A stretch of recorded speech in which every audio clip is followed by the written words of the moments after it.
Good day student. આજે આપણે મૂળભૂત અધિકારોની સિરીઝ શરૂ કરવા જઈ રહ્યા છીએ, જેમાં ઇન્સ્ટાગ્રામ ચેનલમાં નાના વિડીયો થકી હું મૂળભૂત અધિકારોની સારી સ્પષ્ટ ટૂંકી માહિતી આપવાનો પ્રયત્ન કરીશ.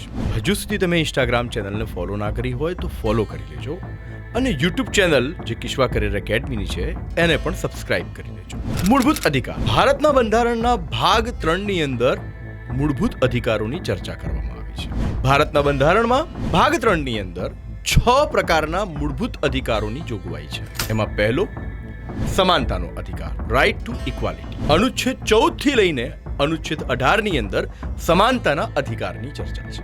બીજો મૂળભૂત અધિકાર સ્વતંત્રતાનો અધિકાર, રાઇટ ટુ લિબર્ટી. અનુચ્છેદ 19 થી લઈને અનુચ્છેદ 22 ની અંદર આ સ્વતંત્રતાના અધિકારોની જોગવાઈ કરવામાં આવી છે. ત્રીજો મૂળભૂત અધિકાર છે શોષણ વિરુદ્ધનો અધિકાર, રાઇટ અગેન્સ્ટ એક્સપ્લોઇટેશન. અનુચ્છેદ 23 અને 24 ની અંદર આ શોષણ વિરુદ્ધના અધિકારોની જોગવાઈ કરવામાં આવી છે. ચોથો મૂળભૂત અધિકાર છે ધાર્મિક સ્વતંત્રતાનો અધિકાર, right to freedom of religion. અનુચ્છેદ 25 થી અનુચ્છેદ 28 સુધી આ મૂળભૂત અધિકારોની જોગવાઈ કરવામાં આવી છે. પાંચમો મૂળભૂત અધિકાર છે સાંસ્કૃતિક અને શૈક્ષણિક અધિકાર, કલ્ચરલ એન્ડ એજ્યુકેશનલ રાઇટ. અનુચ્છેદ 29 અને 30 ની અંદર તેની જોગવાઈ કરવામાં આવી છે. અને છઠ્ઠો મૂળભૂત અધિકાર છે બંધારણીય ઇલાજોનો અધિકાર, એટલે કે રાઇટ ટુ કોન્સ્ટિટ્યુશનલ રેમેડીઝ. અનુચ્છેદ 32 ની અંદર આ બંધારણીય ઇલાજોના અધિકારની જોગવાઈ કરવામાં આવી છે.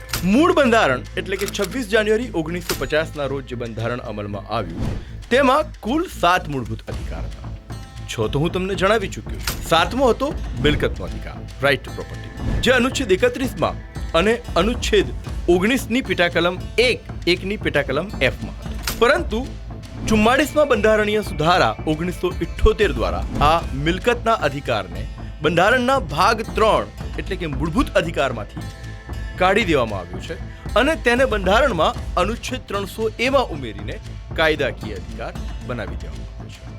તમે આ જ રીતે મૂળભૂત અધિકારોની વધુ જાણકારી ઈચ્છતા હોવ તો મારી સાથે આ ઇન્સ્ટાગ્રામ ચેનલ ઉપર જોડાયેલા રહો.